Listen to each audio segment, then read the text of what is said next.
नमस्कार दोस्तों, आप सभी का स्वागत है मेरे चैनल कहानियों से रूबरू में।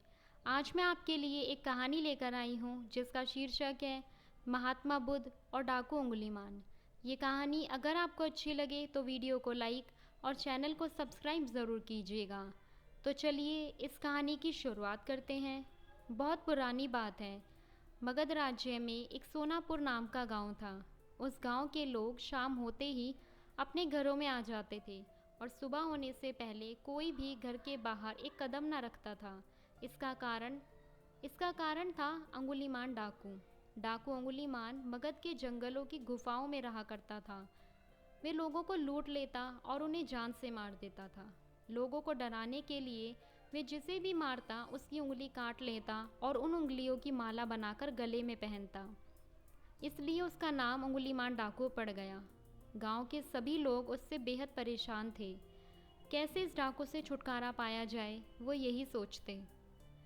अगले ही दिन गौतम बुद्ध जंगल की तरफ निकल पड़े। गांव वालों ने उन्हें बहुत रोका, पर वे किसी की नहीं मानते हुए चले गए। बुद्ध को आते देखकर अंगुलीमाल ने अपने हाथ में तलवार लिए और वे खड़ा हो गया। पर बुद्ध उसकी गुफा के सामने से निकल पड़े। उन्होंने पलटकर तक न देखा। अंगुलीमाल ने उनका पीछा करना शुरू किया, पर दिव्य प्रभाव के कारण वो बुद्ध को पकड़ न सका। थक हार कर उसने कहा, सन्यासी रुको। बुद्ध रुक गए और मुस्कुराते हुए बोले, मैं तो कब का रुक गया, तुम कब रुकोगे? और ये हिंसा कब रोकोगे?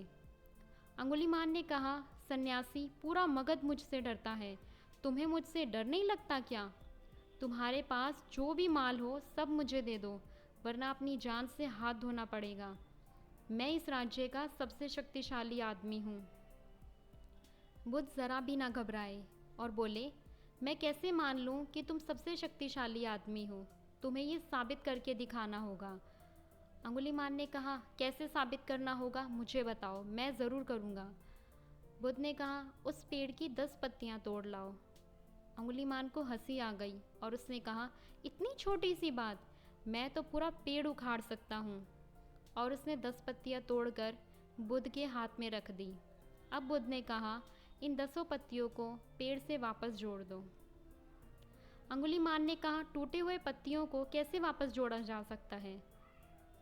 बुद्ध ने कहा, जब तुम इतनी छोटी सी चीज़ को वापस जोड़ नहीं सकते, फिर तुम कैसे शक्तिशाली आदमी हुए? यदि तुम किसी चीज़ को वापस जोड़ नहीं सकते तो तुम कम से कम उसे तोड़ो मत। यदि किसी को जीवन नहीं दे सकते तो उसे मृत्यु देने का तुम्हें कोई अधिकार नहीं।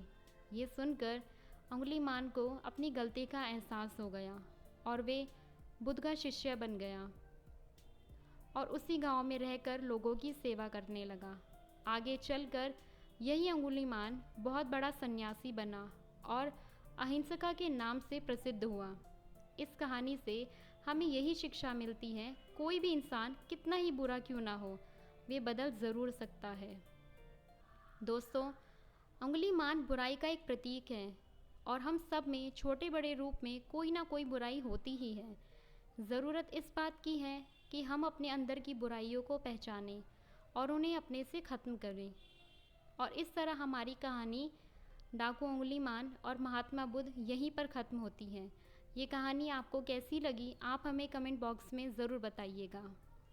Thank you for watching.